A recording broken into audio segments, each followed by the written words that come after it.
عید رمضان بر هر یکی شما بینندگان این نوار ویدیو مبارک باشد. من در ناحیه مقطرال هستم، جایی که زیر آب مانده بود. میخواهم کمی هم باشد با شما گزارش های دیگر رو رسانم. سلام علیکم دوستان و شنوندگان بینندگان این ویدیو. هم خیلی ببینید این ماشین ازبکستان هست، از MCS ازبکستان آمد مقطرال، ناحیه مقطرال و مردم کمک کرده است. نام این ماشین رو ببینید، هم از ازبکستان اومدگی هستن. ماشین MCS ازبکستان از تاشکند، از جزاخ اینه تری داره. ببینید اگر جزاخ نوشته شده است و همین خیل این برادر حاضر خواهش میکنم خونه غلطی دیگه هم سنیمت کو خونه غلطی دیگه هستن کو. این همون دهه فردوسیه که از روز اولی که سیلخیزی شده بود من ویدیو کرده با شما نشون میدم. حالا که من تقریبا زیاده از تقریبا 2 هفته میشه وقتی در اینجا هستم و همین خیلی که مشاهده میکنید همه جا سیلخیز و آبخیزی و مردم در حقیقت خونه‌هاشون ویران شده است. این هم ماشین های MCS ازبکستان که آمده آبا را کشیده و بیرون جایهایی که زیاد ضرر آور نیست سپروس دیگر جواب میپرتوند. این هم خانه های مردم تقریبا زیاده از میشه 80-90% خانه های اینجا همه خراب شدن، ویران شدن. این خانه ها رو دیدید، مثلا استینا ها دیوالا هم اینجا پری آب بود، از بس آب زیاد بود که خانه های مردم. خانه یکی از برادرای ما و شما که در حقیقت همین خیلی که مشاهده میکنید زیری و همه چیز مانده خرابکاری شده است. ولی خونه رو بینید پال نیغلطی دیگه است. یعنی میگه پال نیتا یا بودن همش ما گذاریم از این. هم خیلی میگه مردم حالا هم سوار تراکتور هستند در حال بارکشانی جابجایی کردن مال و اموال باقی مانده خود که در بلندی ها بود. 4 خونه داره، شالیاش ایستاده. خونه رو بیاد کریش رید در زمین. 4 خونه از یک نفر در زمین. یک وای خونه رو بین. من این خونه پیش بین. شالیاش ایستاده. خونه کی هست؟ ایواز. بیچارم ایوازی وای. قصاب قصاب. جالک ده جالک. جبر نه، حقیقت جبر. خوش. ما وای خونه رو هم دیدی؟ وای خونه های چیزه اوجه غلطی. من این خونه رو بیدم این خونه همه غلطی دیگه هستن. مثلا چون که ویدیو پروفسیونال تو گیرم کم کم من این ده خونه کریش در زمین. همین خیلی که میبینید کریش در روی زمین است. اینا وای خونه همسایه هم دیدید پشت درختان دار. من این خونه ها هم دیدید من کلا در روی این هم خرابکاری هایی که در حقیقت با چشم خود من آمدم و در ناحیه مقطرال در دهه فردوسی دیده مشاهده کرده ایستادم و میخواهم مردم نیست همین خطری که در دیگر ویدیوها دیده بودید اینجا نیست بینید و کمی هم باشد در جریان کار باشه. همین راه همش زیر آب بود، اصلا نمیشد در اینجا پیاده راه رفت. یک کلی بیشتر آب خیسته. این هم خیلی که برادر در همین جا بود خود استقامت کننده همین جا میرسه پیش خونه این برادر که در حقیقت خونه این همچنان که خونه رو بود کردیم 1 ماه پیش 2 ماه پیش 2 ماه پیش که 2 ماه پیش خونه رو پوشید آباد کرد یه ریمون. متاسفانه این آب که اومد سیل که اومد هم این هم دهه فردوسی که زیر آب مونده بود. ماشین MCS ازبکستان هم خیلی که میبینید کلا آب رو کشیدن به جاهای دیگر منتقل کردن. حالا مردم خانه ها رو اگر بینید و خونه رو گردن و خانه ها رو هم خیلی که میبینید همه ویران، مردم بدبخت و بیچاره شدن.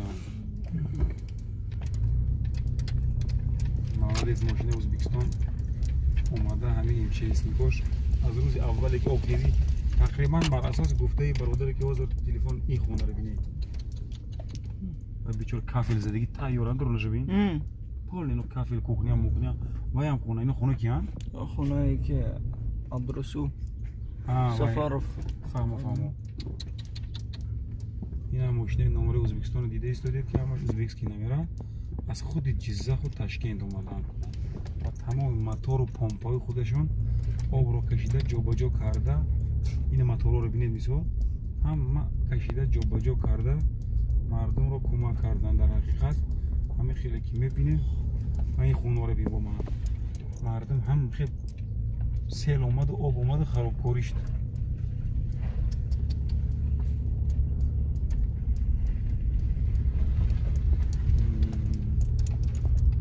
دیهای فردوسی جالبیش این است که من این خونهایی که بیتوناشون زیاد است ها این ایستادازی خونه که توران خونه احمدالله خان خوب خانه ایستاداز ها تو هم خونده همین برو اومده برای نول برو اومده خیشتنده میرسی این هم میغلطی دا نه که نسام دلم خونده حالی بون پشتش ترش ندو دیگه اینا این هم پشتش یه سپیسه شد من این خانه رو بینید وای یگانجا آبادی نمونده سه کریش ها رو بینیده من این چه کریشه که این طرف خونه کی بود؟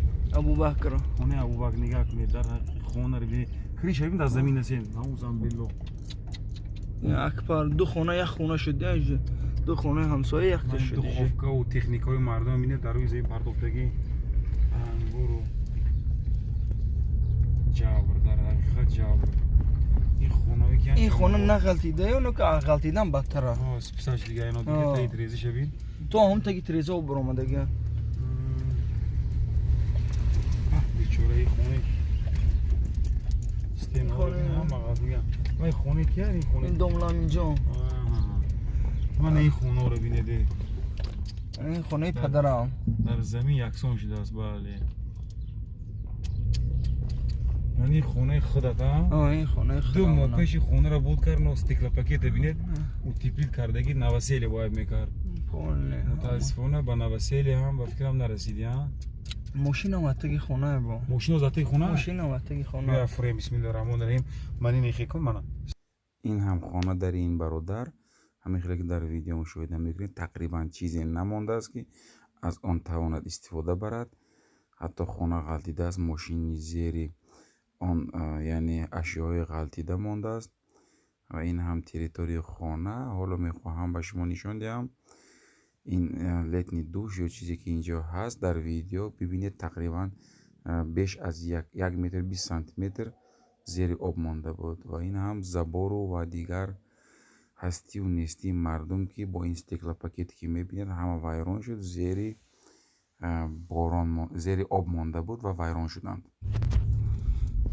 همین خیلی که میبینید همین خونه از درآمدیم خونه این برادر در زیر پدنویسش در ماشین موندگی است هم مرا پرت افتادن گریختن رفت و همین جایی که از میبینید تقریبا 1.5-2 متر میگن آب بود آب امروز خدا را شکر کمتر شد چون که ازبکستان امچیسش آمد تمام آب ها رو کشید بیرون پرتوفت و چی گپ داشتم بهبودی ها هست انشالله مردم یک ذره هم باشد خانه و در و کاشوله خود را ویران شده هم باشد جای میتونن تماشا کنن این مکتب اگر باید باشد در یکی از ویدیوهای من این مکتب کلا در زیر آب بود 1 متر باز ببینید که این مکتب حالا که اینجا خدا را شکر آبش نیست کم مانده است تو قلمقای آب همین چه است ازبکستان کشیده پرتو یک گرم آب نمو پال نیومده همین برای چی اینجا اومدم کم باشد با ماشین اینجا بیم که همین ویدیو رو قبلا دیده بودید که تا چقدر آب مثلا بلند بود این راه نشونته همین راه در یکی از ویدیو که دیده بودید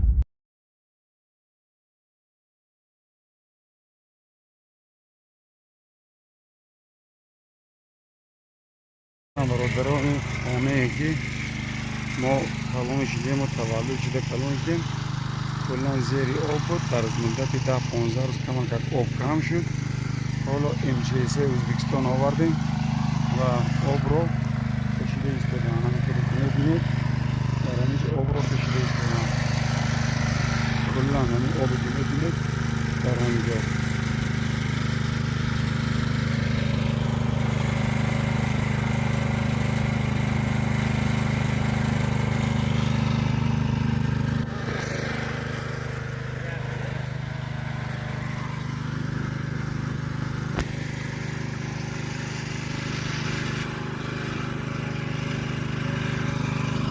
باز حالی رو بود ایشون میگن که در حقیقت از همینجا معلوم است حالا که اینو رفتن یعنی کلا هم یعنی این سلیدای آب یعنی آب تا از همین 20 سانتی متر زیادتر برآمده بود.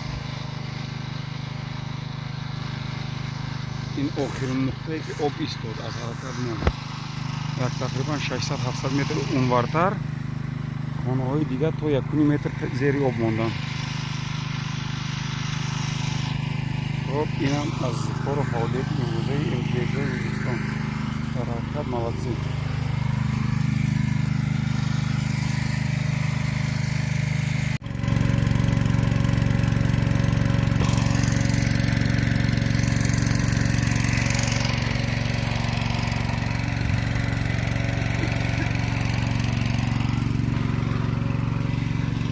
همینطوری که می‌بینید وقتی که وزیرستان آمد سربازهای نیاز آمدن از جمله MTS با تمام تکنیک‌هایش آمد. این آبی که اینجا تقریبا 1 متر بیشتر بعضی جا 1 متر بیشتر زیر آب مانده بود، همه رو آبهایش رو کشیده و اینجا رو تازه کردن. تقریبا میشه گفت این آخرین لحظات و آخرین آبهایی که هست که در حولی و زمین مردم باقی مانده است. حالا هم در یعنی حالت تازه کردن هستند سربازان و این چیزهای ازبکستان. این هم آثار سیل و خرابی رو میبینید در این نوار چگونه خراب شدن منزل و خانواده رو و در آخر میتونم چند از عکس‌هایی رو بذارم که چند روز قبل اینجا چقدر زیر آب مانده بود و این همه خرابی و آثار آن آبخیزی و یعنی زیر آب ماندن این منطقه است.